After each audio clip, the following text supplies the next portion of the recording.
murió el 25 de junio del 2009. ¿Estamos? ¿Por qué? ¿Dónde le estaban dando medicación a Michael Jackson? En su cama. ¿Qué es esto? Su penthouse, lo que me han dicho, su mansión, lo que quieran. ¿Qué encontraron en el lugar? Miren ahí, ¿qué hay?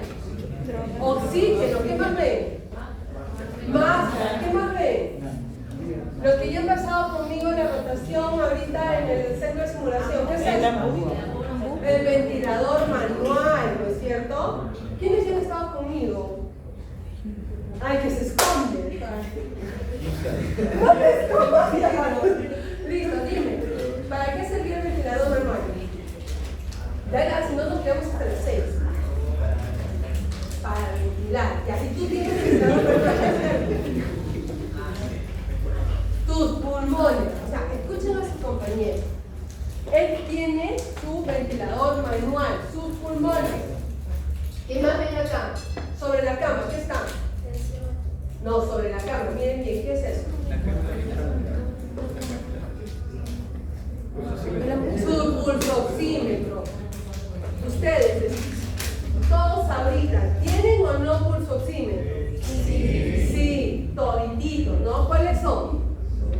Sus ojos, chicos. Entonces, si Michael, el que estaba con Michael Jackson, acá, ¿ven? O sea, él tenía todo en su habitación. Miren lo que encontraron aquí. ¿Pueden distinguir lo que hay ahí? Muchas cajas de propofol, ¿ok? Entonces Michael Jackson se muere porque estuvo en su casa. ¿Se creen que se murió porque estaba en su casa? No, porque ¿acaso fue la primera vez que le daban anestesia? No, ya habían pasado, ¿el año cuántos días tiene? Ya, y si él tenía 5 años de adicción, ¿cuántas veces le había pasado esto? Entonces, esa no fue la causa, ¿no es cierto? No estar en un hospital.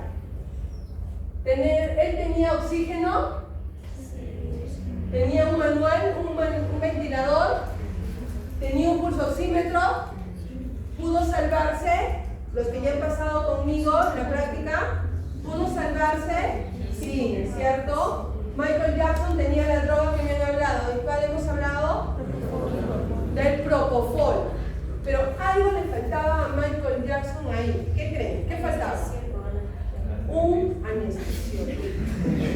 ¿Con quién estaba? ¿Quién lo había contratado? Un cardiólogo, mamá. Ay, qué tontito, ¿no? La gente se hubiera llamado, seguiría vivo hasta la fecha. Entonces, chicos, el problema, entonces ustedes responden, ¿cuál es el problema de la anestesia fuera del quirófano? ¿Qué creen? Te puedes morir. ¿Pero por qué te mueres? Por el corredor. ¿Quién no está? Y acá viene, espérense, ¿viene o acá viene? No, ya no. Esta balanza es importante que ustedes la vean.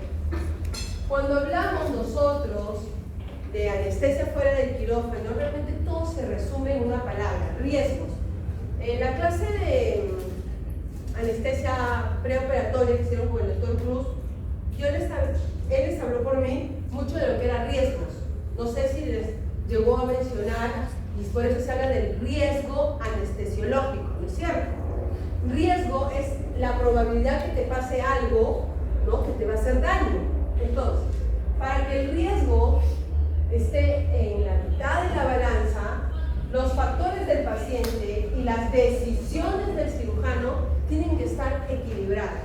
¿Listo? Es decir, le da la medicación, alergias, drogas, historia médica y todas las cosas que vengan del paciente deben de estar equilibradas con el tipo de cirugía o procedimiento, la posición, el lugar donde lo voy a hacer, cómo lo voy a hacer. ¿Estamos? Si hay un equilibrio entre los dos, el paciente tiene un riesgo normal.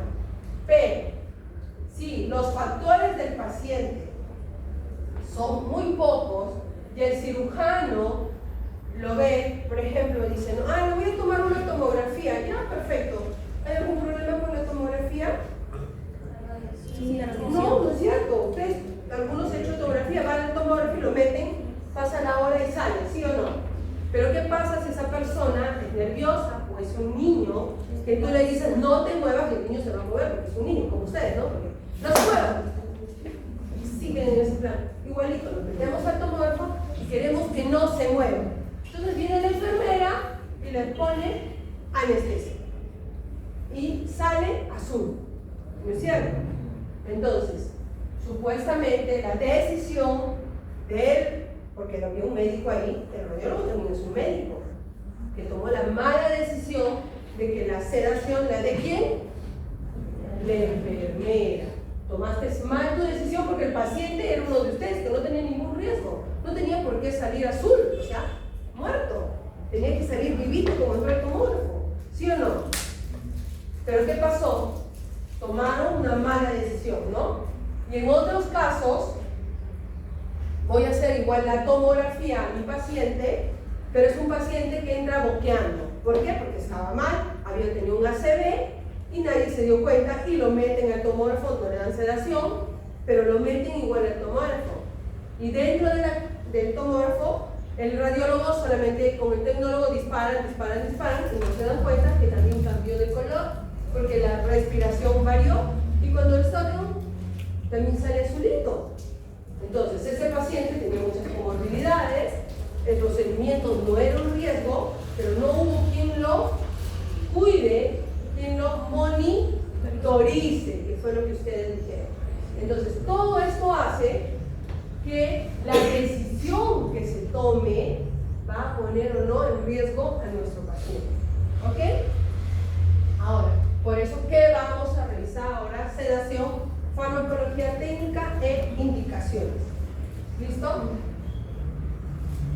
¿Cuál es el manejo anestésico de un paciente que va a requerir, que requiere pues, anestesia fuera del quirófano, ¿no es cierto? Entonces, yo voy a hacer un procedimiento bajo sedación fuera del quirófano. ¿Cuál es la responsabilidad de quién? Del anestesiólogo. Acá tiene que estar inmerso el anestesiólogo. Entonces, recuerden, no hay sedación que no deba ser dada por un anestesiólogo. Toda sedación, o sea, todos ustedes que les han hecho su endoscopía con la enfermera se han podido morir. ¿Estamos? Todititos han estado en riesgo en algún momento de su vida. ¿Vieron? Entonces, la responsabilidad es dar seguridad al paciente. El manejo analgésico. Ustedes me han hablado de una droga, me hablaron de fentanilo. Debe de haber una comunicación estrecha del paciente con el paciente y sus familiares, ¿ya? Y lograr una adecuada inmovilidad y de buena calidad para que el cirujano o el procedimiento se dé. ¿Estamos? Bien. ¿Cuáles son los principales riesgos y desafíos para hacer justamente una anestesia fuera del quirófano, ¿no? El entorno. ¿Por qué? Ustedes van a ir al dentista, ¿no? Algunos de ustedes les han hecho implantes. Ya muy pronto se los van a hacer. Bien, entonces ustedes van a hacer los implantes y ustedes no van a tolerar, ¿no? Ay, no. Tráigame un anestesiólogo. Sí, pues, ahora hay anestesiólogo porque ya la gente no tolera. Antes ibas a hacer tu curación, no, ahora todo es bajo sedación. Bien, entonces vamos al consultorio. ¿Cómo es el consultorio del odontólogo? ¿Qué tiene? Un sillón grande y una máquina grande. ¿Y dónde están metidos ustedes? Ahí adentro, ¿no es cierto? Y ahora quieren que te duermas, para que no te duela. ¿Dónde me ubico yo? ¿Dónde está trabajando el odontólogo? Encima del paciente, así como están ustedes ahorita encerraditos en esa silla, en el mismo lugar los tienen odontólogos, encima los tiene echaditos, tapados sus lentes, la boca metido en la boca, ¿sí o no? Esa es la posición. Y el consultorio encima es de 5x3, o sea, una cajita. Y el paciente quiere que vaya a darle sedación, ¿ok? Porque no va a resistir el procedimiento. ¿Qué necesito como anestesiólogo tener? Un monitor. Ahora les cuento que en el celular tenemos monitor. O sea, mi celular tiene todo. le pongo el software y lo hago a mi paciente. Entonces, fenomenal, así que ya tengo el monitor. ¿Qué más necesitamos? Droga, fácil, llevo mi mochila, en mi cartera, nadie la ve. ¿Qué más? ¿Qué tenía Michael Jackson? Oxígeno. ¿Listo? ¿Han visto? El balón ahora es súper pequeño, como ese, no sé qué cosa es, como ese parlante, y jalo con mi oxígeno y mi ventilador manual. Ahora hasta el vaporizador es de este porte, le pongo el cable al paciente y lo duermo donde sea. No sé si han visto las máquinas de CPAP, ¿las han visto? Para apnea del sueño. Ahí le conecto el óxido nitroso y el paciente se duerme feliz. ¿Ya? Y el paciente está ahí, yo estoy a esta altura, el odontólogo guay, o sea, no tengo. Pero la sala de odontología había sido creada para que esté yo como anestesiólogo ahí. No. Y si hay paro, tengo que sacar esa mesa, tengo que echar al paciente, sacar al cirujano y irme sobre el paciente, ¿no es cierto? Porque el lugar no estaba diseñado para eso. El tomógrafo está diseñado para que yo vaya a hacer la reanimación, tener mi máquina de anestesia. Justamente, por eso son los riesgos para la anestesia fuera del quirófano, ¿sí? Y los procedimientos, pues ahora los procedimientos requieren la presencia de un anestesiólogo, y esto nos varía mucho, ¿no? La posición, la accesibilidad, lo que les he comentado, la vía aérea, todo es complicado fuera de sala de operaciones. Dentro de sala de operaciones, ese es nuestro mundo, pero también tenemos que ir afuera. ¿Ok? Entonces, ¿qué era la sedación? Lo que ustedes dijeron es administrar fármacos que proporcionen al paciente una tolerancia para un procedimiento desagradable. Doctora, ¿dónde está lo desagradable en el resonador, en el tomógrafo? ¿Sí han hecho? Nunca se han hecho ya. Primero que está activo. Toda la maquinita y no te debes de mover. La hora y 20 que está, no te debes de mover, porque si tú te mueves o pestañeas, nuevamente empieza el procedimiento y ahí te pueden tener bastante tiempo, ¿no? Ahora ustedes son chicos colaboradores, entonces no habría problema, pero no se hace uno como ustedes sanito, pues, no se hace alguien porque algo tiene, porque está enfermo de algo. Entonces si dices, ay, tengo un tumor en la cabeza, vas a estar tranquilo ahí, no.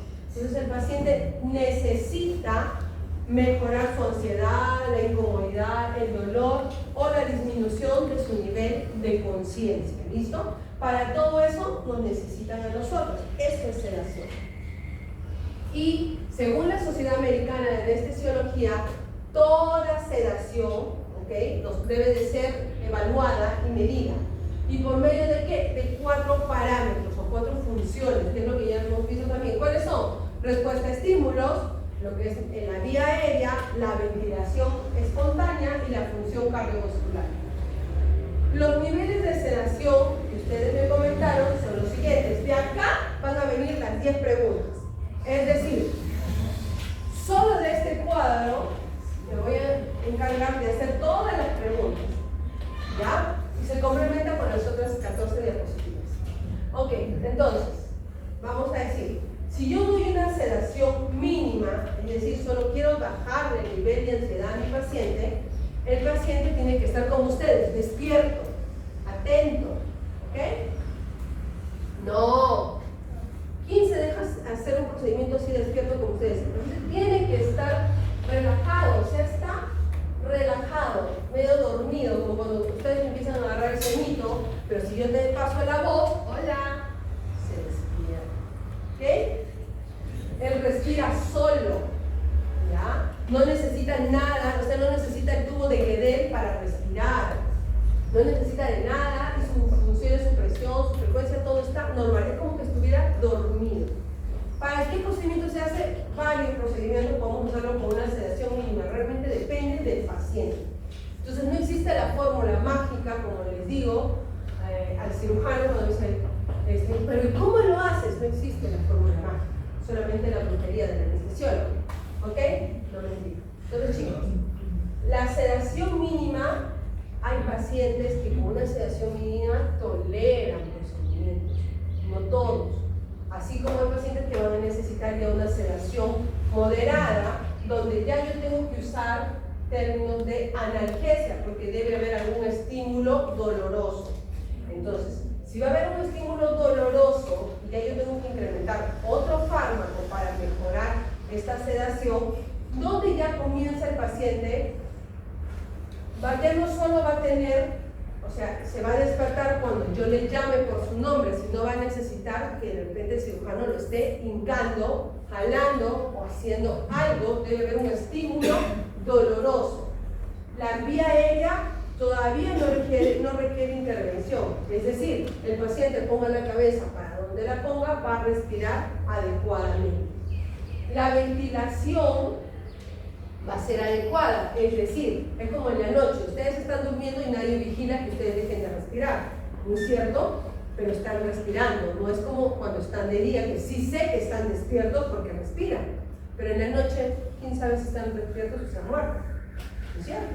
Entonces, así es el de la sedación moderada. Y la función cardiovascular también se mantiene, es decir, la presión y la frecuencia están dentro de valores normales. ¿Qué pasa con la sedación profunda? Es decir, yo tengo más analgesia y el paciente necesita que lo pinche sí o sí para que se despierte, o que lo peñisque, o que lo queme, o sea, que le dé un estímulo para que se despierte. La vía aérea sí va a necesitar que levante la mandíbula, que haga una hiperextensión, que le ponga un tubo de Gebel o algo para que la vía aérea esté permeable. ¿Quién está molestando en este caso? La lengua, exacto. Es la sedación profunda donde la lengua ya me produce molestias. ¿Estamos? La ventilación puede ser inadecuada, así es que este paciente ya necesita que yo le ayude con un suplemento de oxígeno. ¿Ya? Y la función cardiovascular también normalmente está a su presión y su frecuencia adecuadas. Y luego, entre la sedación profunda, y ahí por eso se salvaron algunos, el paciente puede, o sea, la anestesia general se considera también una sedación. Pero para que sea anestesia general, el paciente tiene que estar intubado. ¿Estamos? Ahora existen nuevos dispositivos.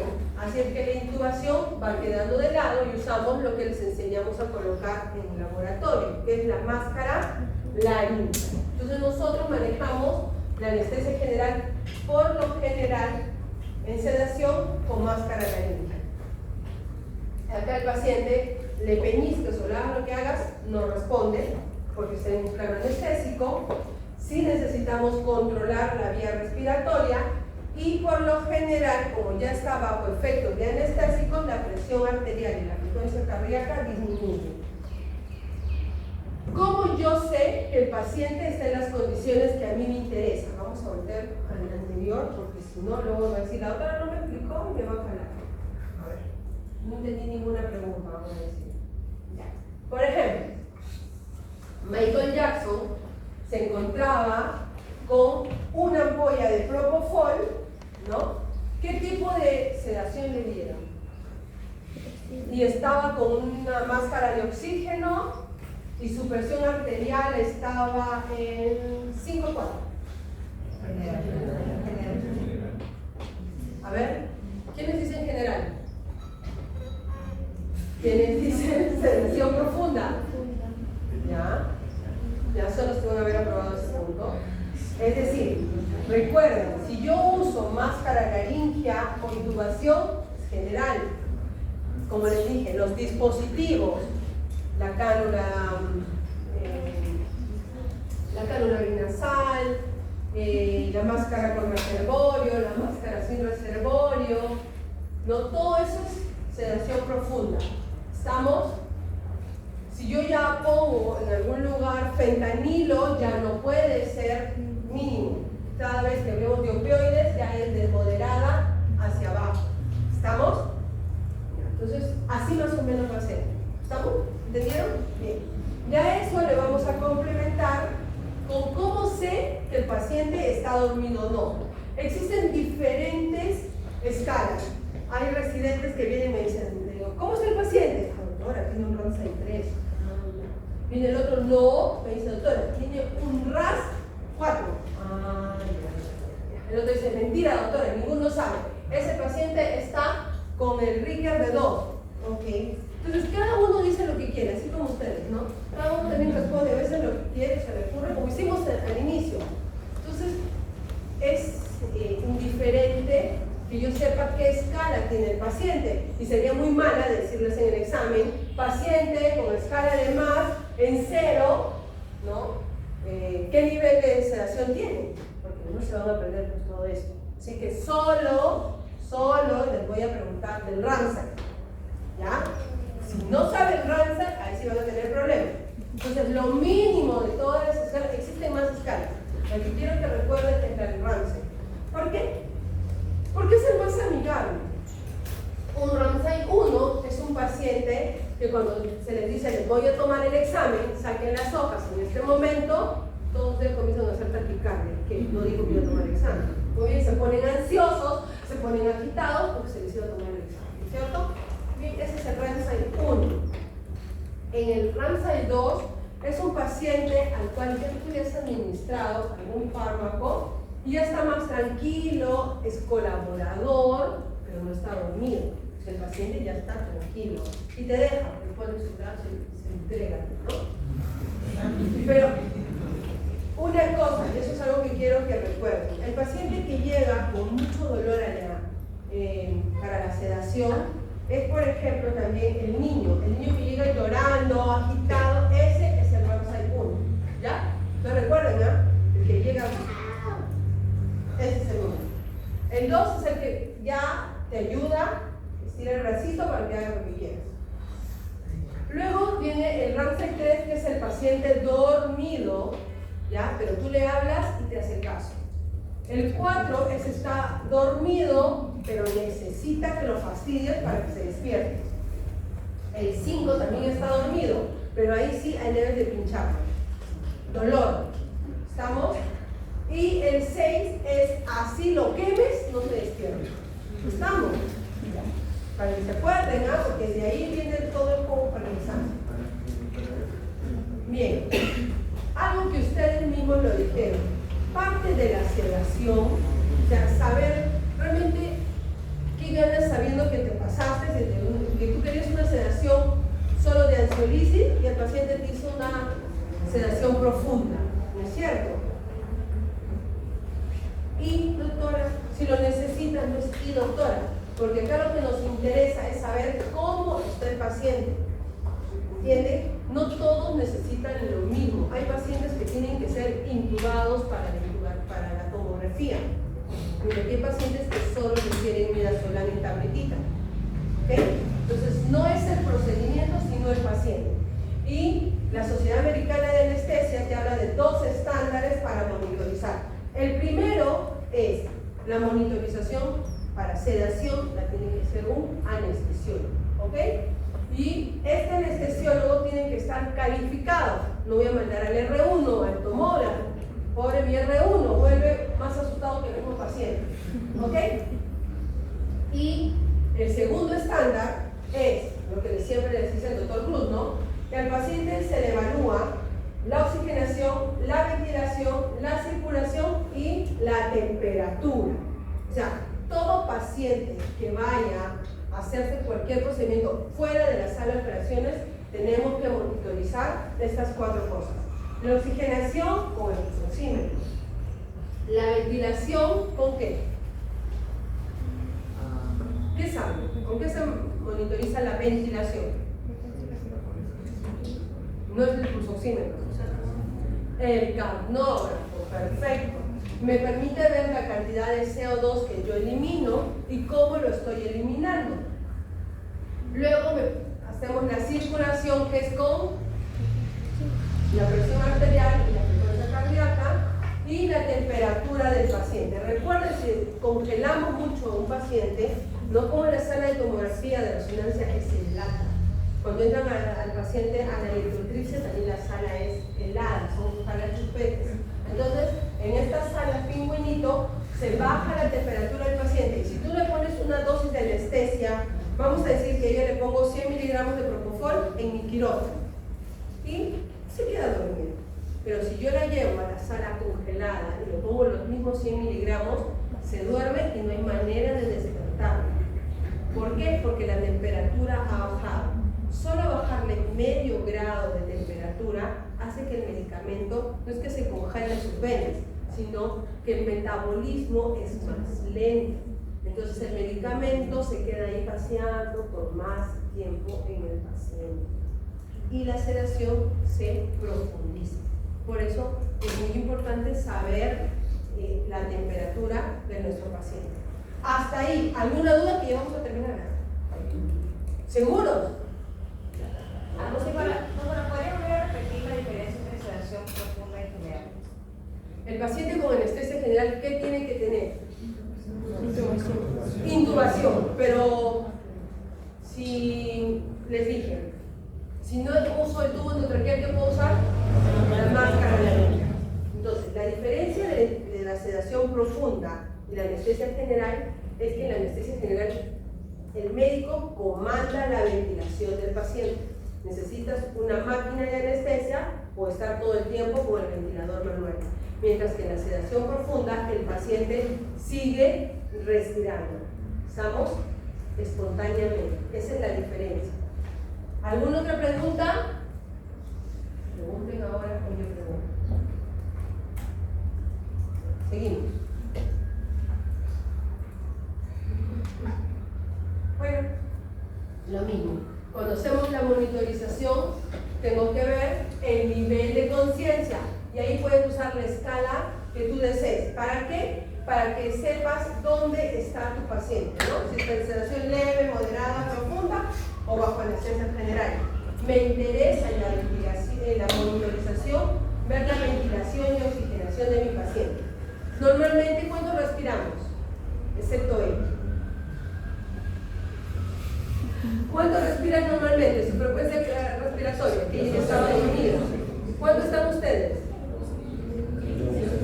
15, ella estaba en 10. Cuando yo entré y estaban con el CO2 del salón, todos estaban en 8. Porque toman aire, lo dejan muy espaciado y respiran. Entonces, si el paciente, su ventilación, la ventilación es la frecuencia, es lo que les explicaba, ¿no? El día que estuvimos jugando con nuestro muñeco y respirábamos el oxígeno de baja calidad, ya tú cuando vuelves a respirar un aire de menos calidad te vas quedando también dormido, ¿no? Entonces, la ventilación, que tiene que ser la inspiración y expiración con una capacidad vital adecuada para el paciente, y si yo lo comienzo a sedar, voy a bloquear a nivel del cerebro. En el bulbo tenemos un centro. ¿Se acuerdan cómo se llama ese centro? Leucico, un centro de la respiración. ¿Cuándo se activa? No, cuando aumenta el CO2, como cuando disminuye. Ya, es que también está disminuyendo las cosas. Entonces, chicos, si el CO2 se incrementa, ustedes automáticamente comienzan a respirar. ¿Qué hacen todos los anestésicos, sin excepción? Lo bloquean este centro. ¿Entienden? Por eso es que el paciente se muere feliz. Porque no se ha dado cuenta que el CO2 se ha incrementado. Ustedes, cuando el CO2 comienza a incrementarse, no se desesperan cuando están en la piscina y no pueden respirar, no sé, me ahogo y saco como sea mi cabeza afuera. Es porque el CO2 se incrementó y ustedes, como mecanismo de la defensa, buscan el oxígeno. Pero cuando están bajo sedación, no, están durmiendo riquísimo, están roncando y su saturación está en 40. ¿Entiendes? Porque te estás muriendo, pero tú estás tan feliz, porque no es como las drogas de cuando van a comer sus brownies, no. Mi droga hace que se olviden de respirar, automáticamente bloquea el centro apneumático, lo bloquea. Mientras que los brownies trabajan a nivel de los receptores muscarínicos y nicotínicos, que eso es otra cosa. Estamos, alucinas igual, pero es en otro receptor. ¿Ok? Y es importante que lo sepan porque, o sea, a mí me llegado a coger los pacientes que están bien stone y tengo que sedarlos. Y me dicen, si ya no sienten nada, vienen cortados y ellos felices, pero no lo puedo porque yo lo que tengo que hacer es bloquear justamente su estado de conciencia. Si no, en un mes viene con el mismo fantasma. Me duele, no tengo lo han cortado porque se arrestó, y cuenta él se dio de que le había hecho el corte, le había susurrado, pero no, porque el nivel de conciencia estaba. En cambio, los anestésicos, recuerden, van a ir de frente a la corteza, van a bloquear este estímulo, el receptor, y el paciente ni cuenta que no respira. ¿Estamos? Entonces comienza a respirar. En vez de 16, baja 14, 12, 4, para. ¿Estamos? Esa es respiración. Tiene la mano con la oxigenación. La hemodinámica. Igual, recuerden, primero es el paro respiratorio y te lleva el paro cardíaco. Tu frecuencia, cuando se tapan la nariz, cuando estaban bajo el agua, ¿qué es lo primero que sintieron? Su corazón, más rápido, ¿no? Comenzó a acelerarse, pero después se cansa el corazón. Entonces, es como que le metió la carrera, cuando vas en la segunda vuelta, ¿cómo comienzan tus piernas? Enojando. Y el corazón también, la taquicardia se cansa. ¿Por qué creen que les da los calambres? Porque el corazón ya no puede hacer la sístole y la diástole rápido, o sea, ya desaparece en la buena eyección y disminuye la sangre, ¿ok? Y la frecuencia cardíaca comienza a bajar. Le baja la frecuencia cardíaca y ese pobre corazón comienza el infarto y para, ¿sí? Entonces primero la taquicardia y eso se va a la bradicardia y al paro. Y lo más importante, la monitorización, siempre debe de haber un anestesiólogo disponible. ¿Sí? Lo mismo. Pero acá viene un dato importante y nuevo.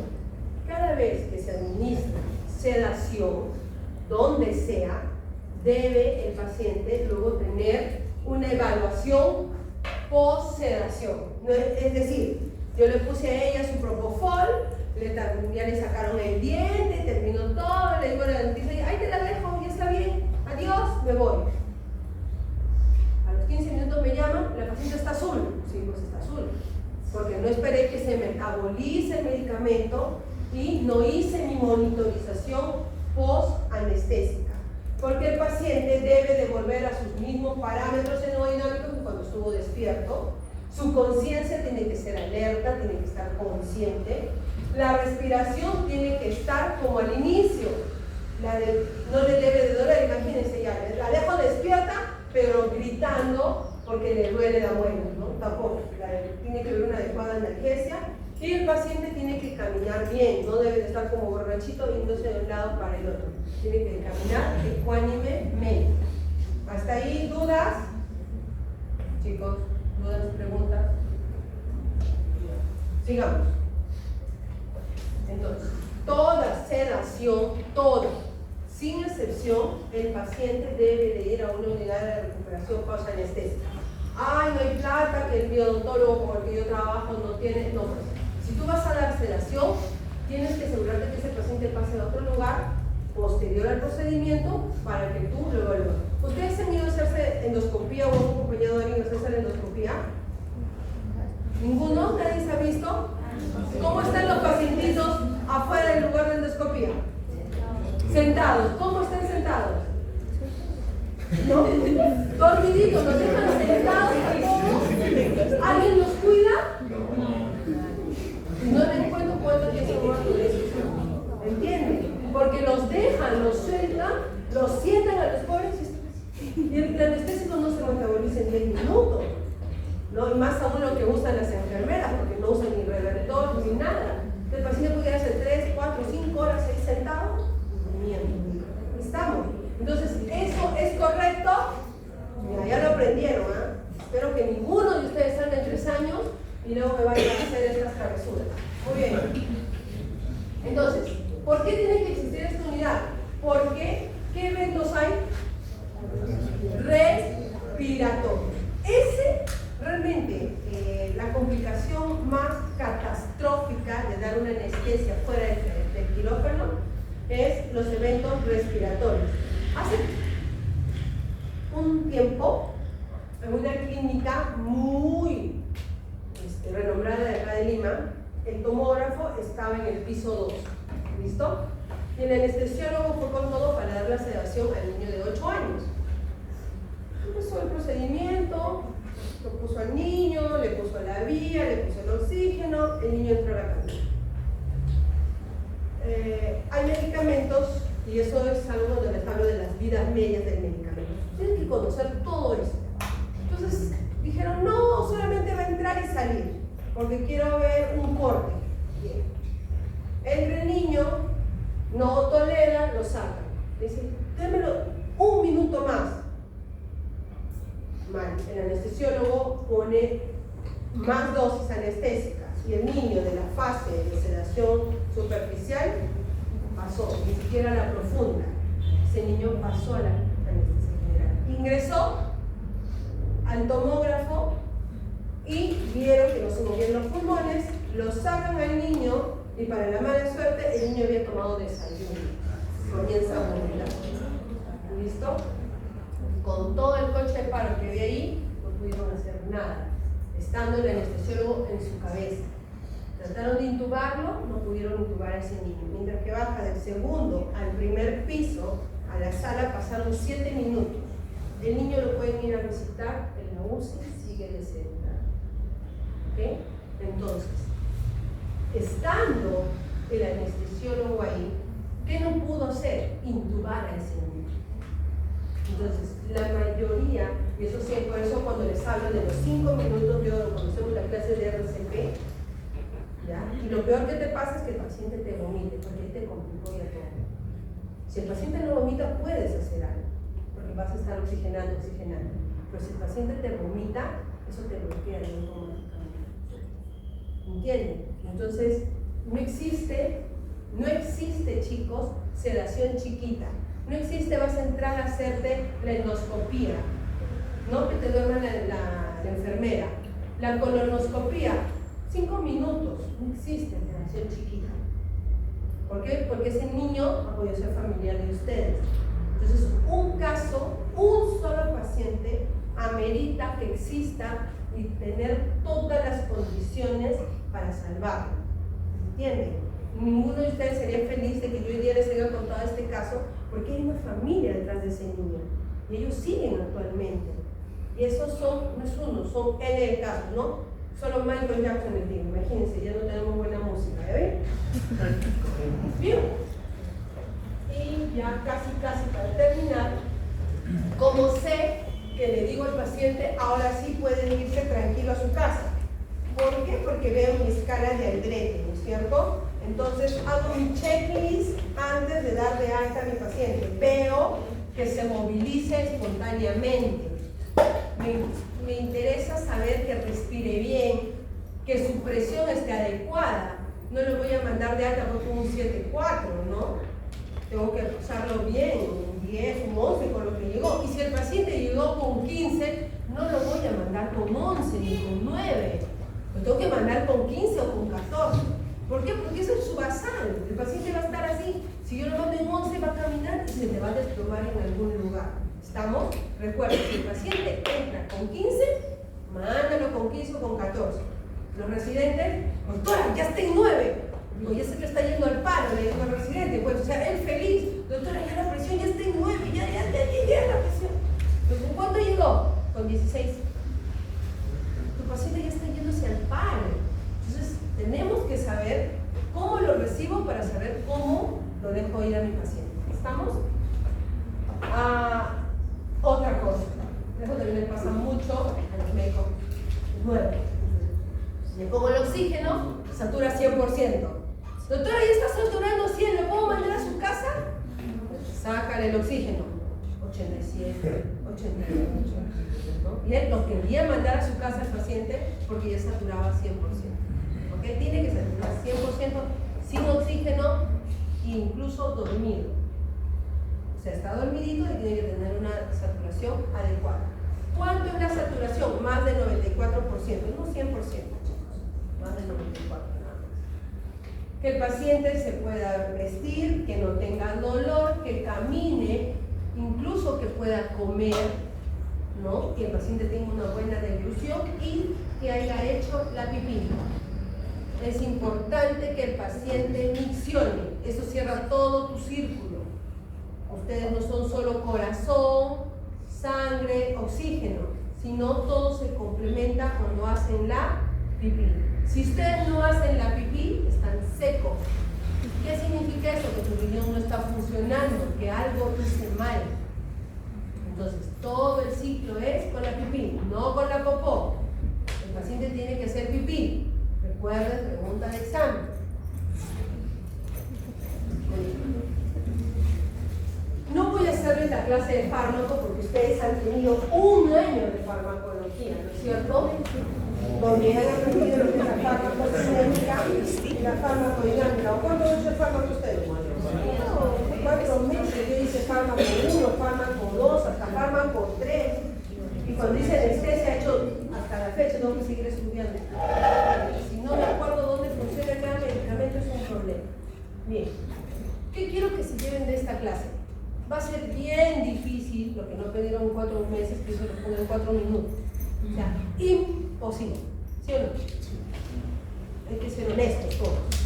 Pero sí hay algo, a ver, ¿qué ven en esos slides que creen que es importante? Como les digo a mis hijas, encuentren la difícil. A ver, miren ahí. ¿Qué es? Miren en eso y aquí hay algo que el que le encuentre ya. A ver, analizo la pregunta del millón. Perfecto, ¿quién dijo eso? ¿De qué? ¿La dosis de qué? La vamos a completar, porque él puede decir la dosis y de repente se le salió. ¿La dosis de qué? De cualquiera, no, ya no sabía la respuesta. ¿Qué pasa con la dosis del midazolam? Dinos. ¿Alguien más se ha dado cuenta? ¿Qué pasa con la dosis del midazolam? Es como cuando dicen, ahí encuentran las 7 diferencias. La concentración. La concentración. Exacto. Y a propósito de lo que escuchen, este propofol es al 1%. Existe un frasco rojo que es al 2%. Esta ketamina, la ketamina solo hay una, pero ahora tenemos la versión, la S y la racémica, que es la que viene ahí, ¿no? Que son 50 miligramos por mililitro. ¿Listo? Luego tenemos el fentanil, que ustedes lo ven ahí. Ese fentanilo es de 10 miligramos por mililitro, pero existe el fentanilo de 3 miligramos por mililitro. Pero el midazolam, que se lo estoy poniendo acá, y justo por eso el cambio de color, este midazolam es 1 miligramo en 1 mililitro. Y este midazolam tiene 10 miligramos en 1 mililitro. ¿Se dan cuenta de la dosis? Nuevamente, si yo a Michael Jackson le administré el propofol al 1% todo el tiempo, pero luego me dijeron, oye, porque justo pasó para su mala suerte de este cardiólogo ese año, salió el propofol al 2%. ¿Me entiendes? Y como cuando ustedes, cuando hacemos la práctica de anestésico locales, se les decía, si la lidocaína viene al 2%, ¿cuántos miligramos viene? ¿Cuántos miligramos vienen en 4 mililitros?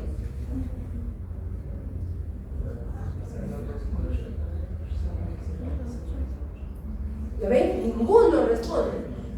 Y el cardiólogo, peor, pues, le dijeron, le apoyo el 2%, ¡ay! Se va a dormir más rápido.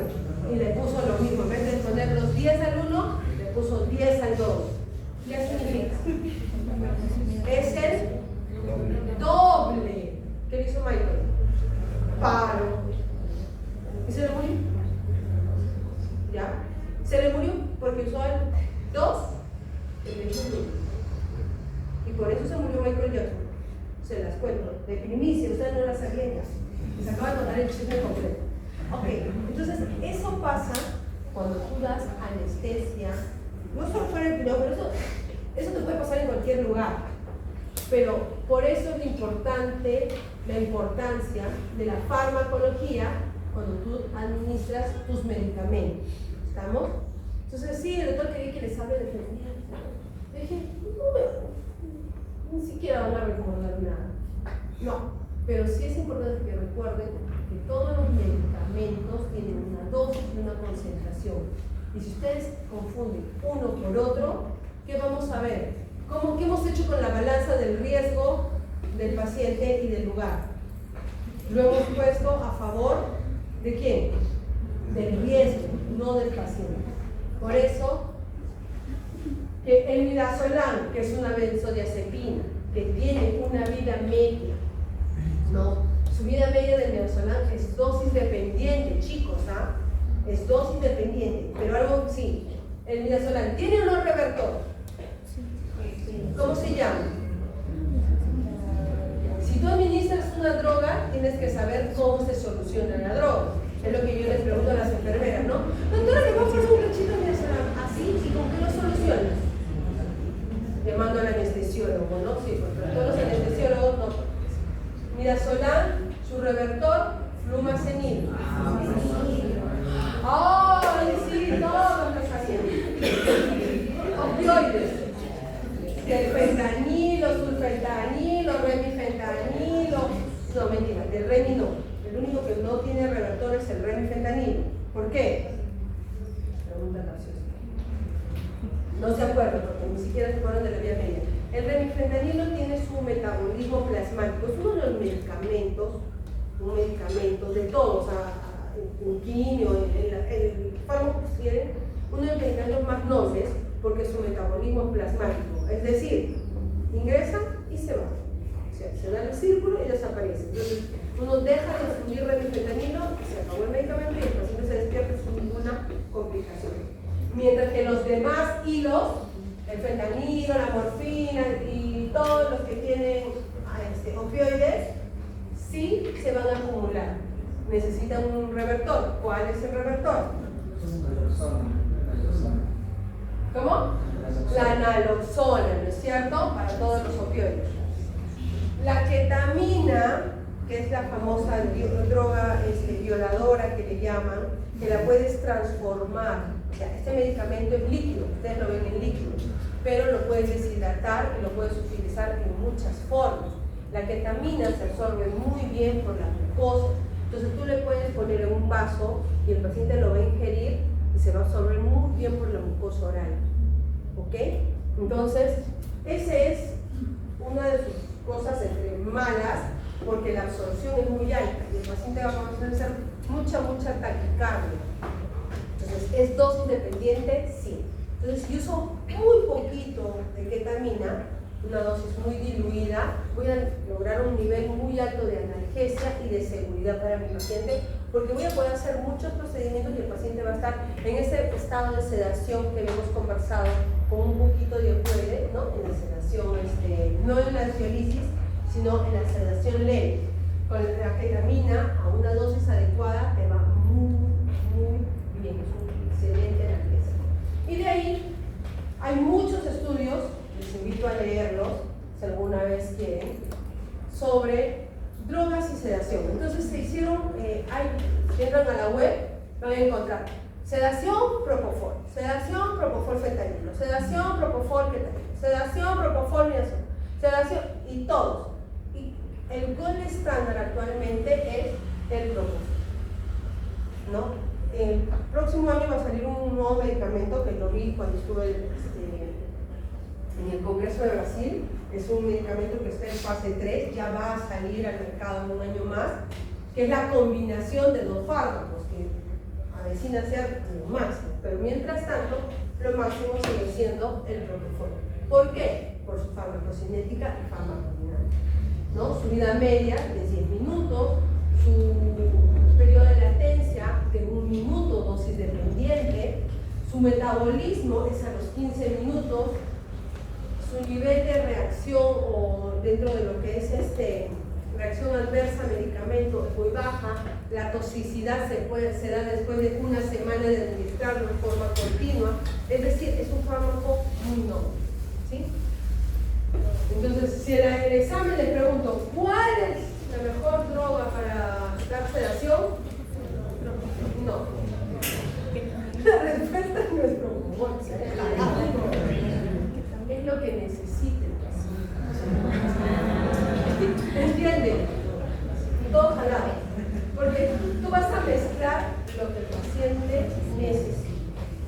No existe una droga mejor que la otra, porque como les vuelvo a repetir, va a depender qué procedimiento voy a hacer.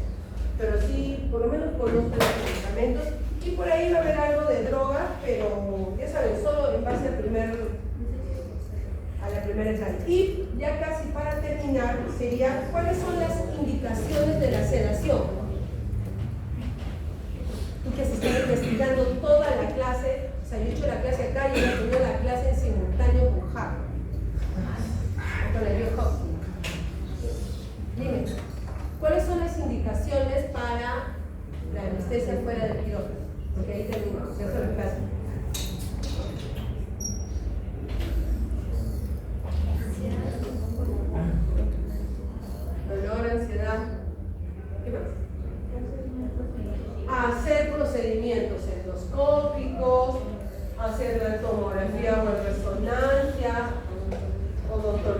cirugía como óxido nitroso, oftalmología, ¿no? Y en este caso, el paciente que les hacen las cirugías mínimamente invasivas fuera del quirófano. ¿Quién es el del medio? ¿Qué especialidad? ¿Ah? ¿Quién sale todo el tiempo en las noticias y todo el mundo lo demanda? El cirujano plástico, todos en su consultorio montan su quirófano, ¿no? Ellos se creen grandes, que pueden colocar todo el paciente, le hacen, señora, hacer una lipo localizada, le voy a sacar hoy día este brazo, mañana el otro brazo, pasado la cintura, el otro día la cadera, y en cada día le voy haciendo una zona. En su consultorio, con un, como dicen ellos, un cachito de fentanilo, ¿no? Y el primer día les va muy bien, feliz, se sacó el brazo. El segundo día también le ponen la misma cantidad de fentanilo, 1 centímetro. El paciente, le pongo 2. Tranquilo el paciente. Al tercer día, ya no son 2, porque el es más grande, le pongo 3. El cuarto día, ni con toda la ampolla, el paciente sigue gritando au. ¿Qué tiene el fentanilo? Hace resistencia. El paciente se acostumbra. Si ese es el tercer día consecutivo y el cuarto día el paciente va a requerir más. ¿Y qué le pasó a ese paciente con su centro respiratorio? Y como ya le había sacado lipo de acá, lipo de acá, al cuarto día, ¿cómo estaba todo su sistema inmune? ¿Qué hace ese paciente? ¿Dónde termina? En la morgue, toda esa madre, ¿cierto? Y el cirujano plástico no entiende, pero si me fue tan bien, ¿no? Entonces, ese es otro de los grandes problemas. Y a veces pues los anestesiólogos se prestan. Bien, conclusiones. Dar sedación es de gran responsabilidad. Así es que cuando ustedes sean alumnos, cuando sean internos y los quieran llevar a la sala de endoscopía para que pongan midazolam, ¿qué van a decir? No. Cuando nos manden a la zona de resonancia, porque nos van a mandar al interno, te van a mandar con tu frasco de midazolam, le ponen, ¿ya? ¿Qué van a decir? No. ¿Ya? Cuando el odontólogo te diga, oye, eres médico, dame una sedadita. No, chicos. Ahora, ni siquiera el R1, el R2 o el R3 tiene todas las competencias necesarias para brindar una atención segura. Incluso, ya les digo, gracias a Dios no he tenido ningún paciente, pero cuando doy una anestesia fuera del quirófano, pierdo 5 años de vida, ¿no? Y me vuelvo más vieja. Por eso ya no doy anestesia fuera del quirófano, porque es complicado. Cada paciente que tengas fuera de tu sala de operaciones es un estrés. Uno tiene que desarrollar, y los que se dedican tienen que desarrollar protocolos, tener una capacitación continua. ¿Para qué? Para disminuir las complicaciones y la severidad de los daños, ¿no? Para no tener plantitas en tu almacén. La cantidad de procedimientos cada vez son mayores. Está de moda, ya les he dicho que ahora todos los odontólogos quieren óxido nitroso. Lo que no saben es qué cosas tiene el óxido nitroso. Ese es el problema. Les invito a lean, hay una crónica muy bonita sobre el óxido nitroso. Lo envían ya y me lo cuentan después, qué tal les pareció. La sedación no está exenta de complicaciones. Eso también es un mal concepto. Pero solo era una sedadita. No existe una sedadita, chicos. Las implicaciones del estado clínico del paciente también. No va a ser lo mismo darle sedación a ustedes, ya les he dicho, que me venga una gestante preeclántica o eclántica y que le quieran hacer un procedimiento. No es lo mismo. O el abuelito de 92 años que está con Parkinson y lo tienen como plantita en casa. No va a ser lo mismo. Y siempre recordar que debo de monitorizar. La monitorización va de la mano de la prevención, de detección y para que puedas solucionar el problema que se te decide. Muy bien chicos, terminamos la clase.